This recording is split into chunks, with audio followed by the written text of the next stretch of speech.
Hi guys, I am Rinkesh और ये मेरा पहला यूट्यूब का वीडियो है। तो अगर कोई मिस्टेक होती है तो उसके लिए मैं पहले से ही सॉरी बोलता हूँ। आज हम देखेंगे लॉ ऑफ टॉर्ट के बारे में। इसका जो ओरिजिन है वो हुआ है इंग्लिश कॉमन लॉ से। और इसके जो सोर्सेज हैं वो है केस लॉ। अभी ज़्यादा परेशान होने की ज़रूरत नहीं है, मैं जैसे आगे जाऊँगा आपको ये बताऊँगा कि केस लॉ होता क्या है। इसका नेचर जो है इस लॉ का इस लॉ का है नेचर अनकोडिफाइड। अनकोडिफाइड का मतलब ये होता है कि कोई ऐसा एक्ट नहीं है।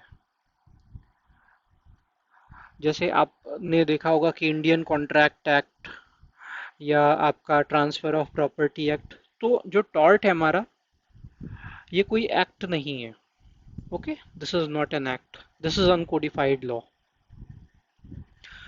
डेफिनेशन की बात करें तो यूजुअली जो बहुत सिंपल टर्म्स में हम बोल देते हैं कि tort is a civil wrong.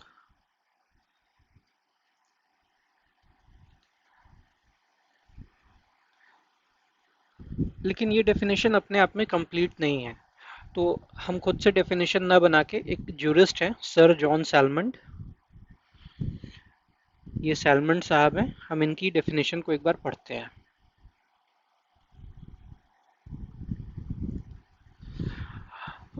इनके डेफिनेशन में लिखा हुआ है कि it is a civil wrong for which the remedy is common law action for unliquidated damages and which is not exclusively breach of a contract or breach of trust or other merely equitable obligation। तो ये civil wrong होता है पहली चीज। इसके लिए remedy जो है वो कॉमन लॉ एक्शन से मिलता है, और जो इसमें डैमेजेस होते हैं उनका नेचर अनलिक्विडेटेड होता है। ये तीन वर्ड हैं, तीनों बहुत इंपॉर्टेंट वर्ड हैं।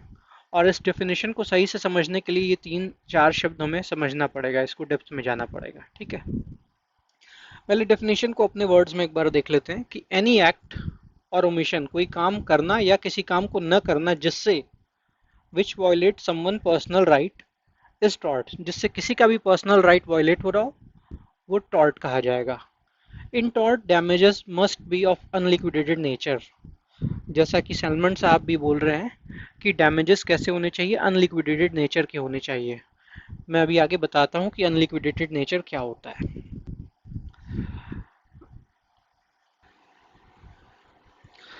तो जैसे कि हम बात कर रहे थे डैमेजेस की। डैमेजेस दो तरह के हो सकते हैं, एक होता है लिक्विडेटेड और दूसरा होता है अनलिक्विडेटेड। सॉरी,